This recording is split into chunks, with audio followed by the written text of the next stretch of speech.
Welcome to my video on compound probability. So in our last unit, we talked about the fundamental counting principle, which is the product of two or more events. So it's the product of the different ways that the two or more events can occur. So now we're going to be looking at probability of two or more events. So you have a bag of marbles with 6 blue, 4 red, and 2 purple. What is the probability of drawing a blue, putting it back, and then drawing a red marble? Okay. So, what is the probability of a blue? So we have 6 out of 12 total. So we have 6 out of 12. And then we want to draw a red marble. So what's the probability of a red marble? 4 out of 12.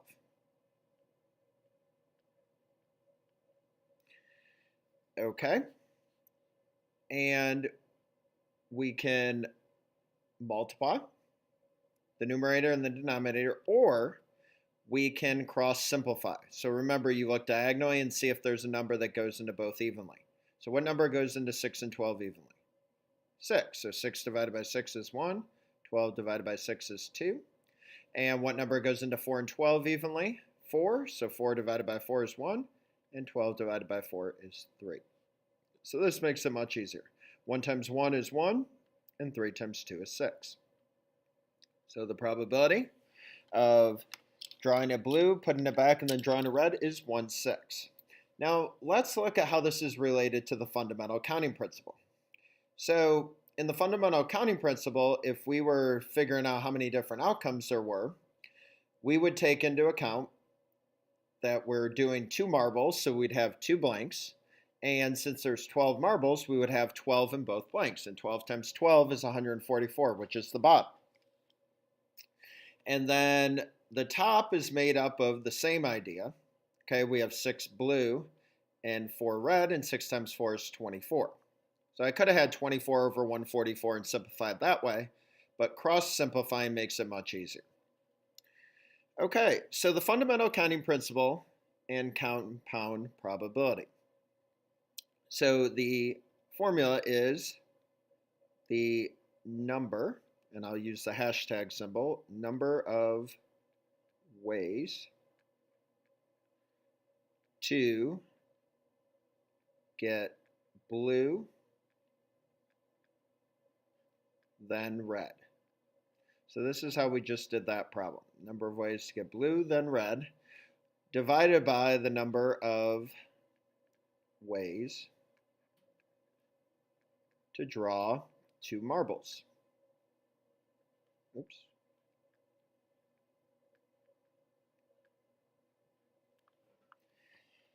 Okay, now we're going to look at 2 spinners to answer some more compound probability questions.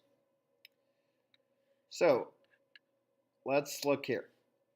It says, what is the probability of spinning a red and a 2? So the probability of spinning a red is 1 out of 3. And the probability of spinning a 2 is 1 out of 4. So we're going to take the 2 probabilities and multiply them together. 1 times 1 is 1, and 3 times 4 is 12. Notice I didn't cross simplify here because I couldn't. Now, this is the same idea. There's 3 ways for this spinner and 4 ways for this spinner, so 3 times 4. And there's 1 way of each to occur, so 1 times 1 is 1.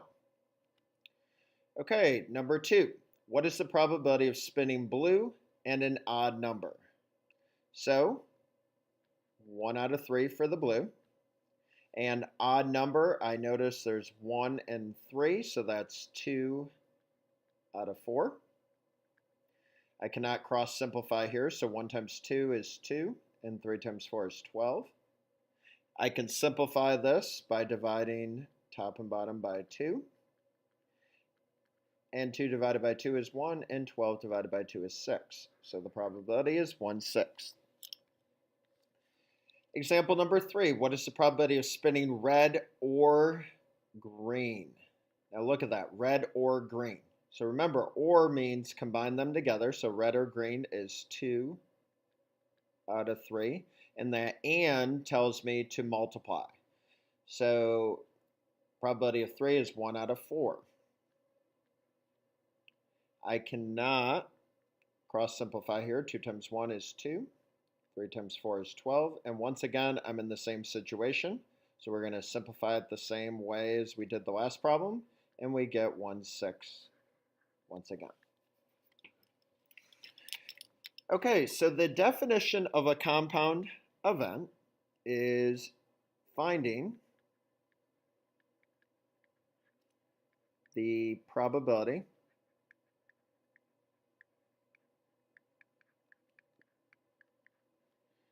of more than one event. So finding the probability of more than one event.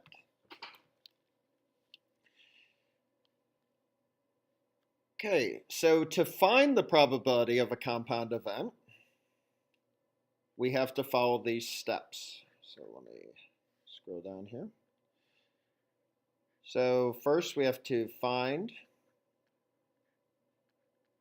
the probability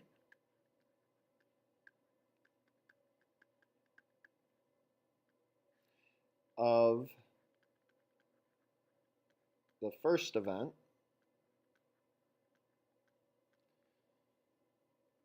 then find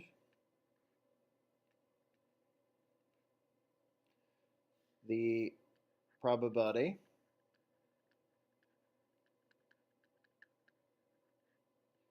of the second event,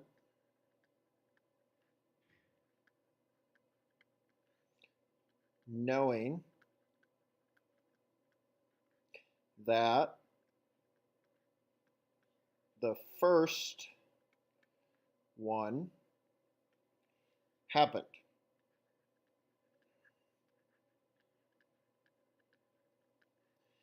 Then multiply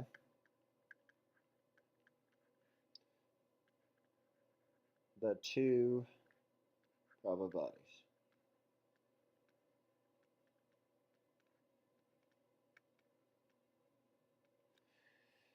Okay, and while you're writing this down, okay, we have dependent and independent probabilities, and the ones that we've done so far are independent. Okay, we will look at ones where they are dependent, meaning that after you find the first probability, it affects the probability of the second one. And we'll see that later on in these notes. Okay, so turn the page. And we have here, what is the probability of flipping a tail and rolling a 5? So what's the probability of getting tails on a coin? Okay, 1 out of 2. What's the probability of rolling a 5 on a coin? 1 out of 6. We cannot simplify, so 1 times 1 is 1. 2 times 6 is 12, so our probability is 1/12. Now, let me show you with the chart here. Okay, we want probability of flipping a tail and rolling a 5. So if we look at the tails and a 5, it's right here. And I only shade in one of the boxes out of 12. So I can do a picture representation, or I can also work it out. Okay, example number 5. What is the probability of flipping a heads and rolling a factor of 6? So probability of heads is 1/2. Now we have to review some vocabulary here. So a factor of 6 is anything that can be multiplied together to give you 6, or anything that goes into 6 evenly. So I know 1 times 6 is 6, so that's 2 factors. And I know that 2 times 3 is 6, so that's a total of 4 factors. So we have 4 out of 6. We can cross simplify here by dividing diagonally by 2. So 2 divided by 2 is 1, and 4 divided by 2 is 2. So 1 times 2 is 2, and 1 times 6 is 6. But I can still simplify further by dividing top and bottom by 2. So I get 1/3. Now, using the picture representation, I want to color in all the heads that have factors of 6. So remember, 1 was a factor, 2 was a factor, 3 was a factor, and 6 was a factor. So you can see I shaded in 4 out of 12, and 4 out of 12 simplifies to 1/3. Okay, let's look at number 6. Okay, it says, what is the probability of picking a red ball from the jar, putting it back, and then picking a green ball? So I'm going to pick a red one. So how many are there? Good, 2 out of 5. And it says I'm going to put it back, so there's still going to be 5 in the jar when I put it back. And what's the probability of picking a green ball? 1 out of 5. So what's 2 times 1? 2, and 5 times 5 is 25. So our answer is 2/25 because that cannot be simplified. Number 7, what's the probability of picking a yellow ball, setting it aside, and then another yellow ball? Okay, so watch what happens here. We're going to pick a yellow ball. So how many yellow balls are there? 2 out of 5. And now this time we're going to set it aside. So I'm going to go ahead and cross this one out because it's no longer there because I've set it aside. Now, what's the probability of yellow ball? Okay, 1 out of 4 because I have 4 left now. Now we can cross simplify. 2 divided by 2 is 1. 4 divided by 2 is 2. Now multiply your numerators. 1 times 1 is 1. And 5 times 2 is 10. So we have 1/10. Okay, so number 6 was called independent probability. Number 7 was called dependent probability because the second probability depended on what happened in the first one. And since I picked a yellow ball and set it aside, the second probability was affected by that. Okay, let's look at number 8. The first 4 questions of the math test are true and false type questions. Jason has not studied for the test, and so he guesses the answers. What is the probability he guesses the correct answer for all 4 questions? Now, let's take a look here. How many questions are on the test? Okay, 4. So I need 4 blanks. And what is the probability of getting a true-false question correct? Okay, 1/2. So we're going to do 1/2 times 1/2 times 1/2 times 1/2. Okay, so we're going to multiply our numerators. 1 times 1 times 1 times 1 is 1. And 2 times 2 is 4. 4 times 2 is 8. And 8 times 2 is 16. So we get 1/16.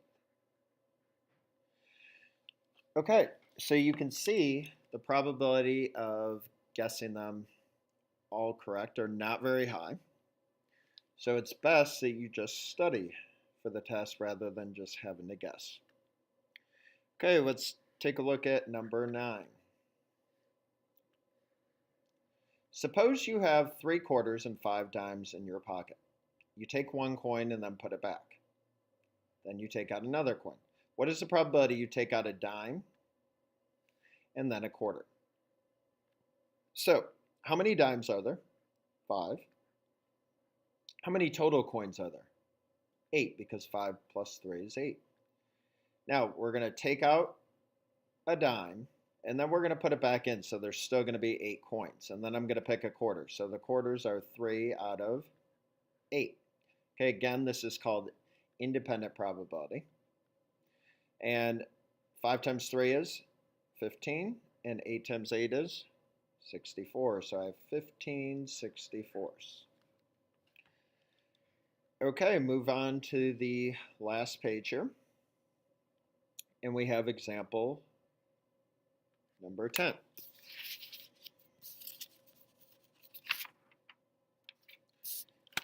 Okay, suppose you have 3 quarters and 5 dimes in your pocket.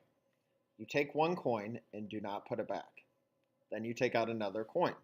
What is the probability that you take out a dime and then a quarter? Okay, now this is going to be a dependent probability because we're taking it out and we're not putting it back in. So the second one is going to depend on the first one. So what's the probability of getting a dime? Okay, 5 out of 8, correct. Now, we're not going to put that coin back. So how many coins are we going to have left? 7. And how many quarters are there? There's still 3 because remember we took out the dime and didn't put it back. So we still have 3 quarters. Okay, 5 times 3 is 15 and 8 times 7 is 56. So we have probability of 1556. Okay, number 11. A card is drawn from a deck of 8 cards with the letters A, B, C, D, E, F, G, H. The card is replaced and a second card is drawn. What's the probability of getting a B and then an F? So it's replaced, meaning I put it back in. So the probability of getting a B is 1 out of 8. The probability of getting an F is 1 out of 8. And 1 times 1 is 1, and 8 times 8 is 64. So we have 1/64. Okay, example number 12. A card is drawn from a deck of 8 cards with the same letters as the previous problem. The card is not replaced, meaning I take it out and I don't put it back in. So what's the probability of getting a B and then an F? So we have a probability of B is 1/8, and I know that from the previous problem. But now I don't put the card back in. So how many cards are left? 7. And how many have an F on it? 1. Because remember, I didn't take out an F the first time I took out a B. Okay, 1 times 1 is 1, and 8 times 7 is 56. So we have 1 out of 56 chance. Okay, we got 6 more problems at the bottom, and then we are finished. So, number 1 says, what's the probability of picking 2 red candies if replaced? So, how many red are there? 3 out of 16. And remember, we're picking 2 red candies. And when we pick the first, we're putting it back in because it says we're replaced. So 2 red candies, so 3 out of 16 times 3 out of 16. And I get 3 times 3 is 9, and 16 times 16 is 256. So it's 9 out of 256. Okay, number 2, a yellow and then a blue, if replaced, meaning I'm taking it and I'm putting it back in. So we have yellow is 2 out of 16, and we have blue as 6 out of 16. Now I can do some cross simplifying here to make this easier. 2 goes into 2 once, and 16 goes into 2 8 times. 2 goes into 6 3 times, and 16 goes into 2 8 times. So 1 times 3 is 3, and 8 times 8 is 64. So we have 3 out of 64 chance of making that happen.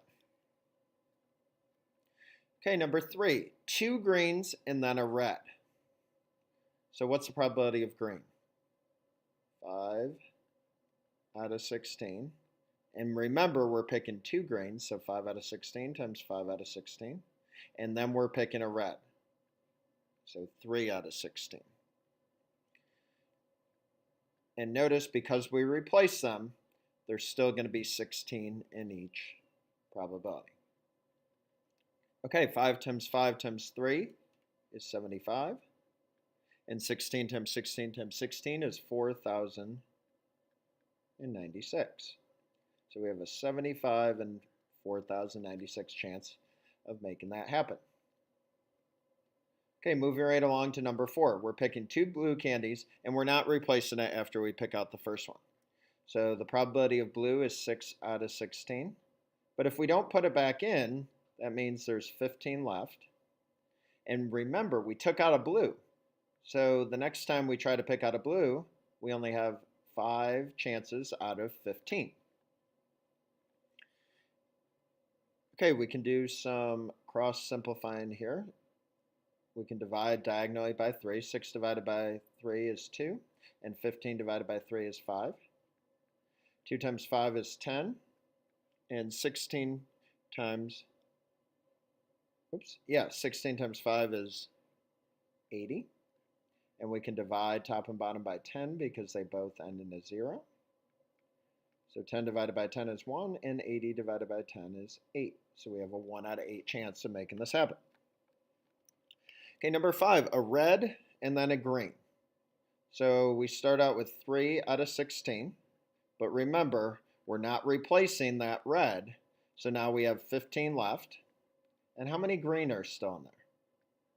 5, because we took away 1 red, so that doesn't affect it. Okay, we can cross simplify by 3. 3 divided by 3 is 1, and 15 divided by 3 is 5. 1 times 5 is 5, and 16 times 5 is 80. Divide top and bottom by 5.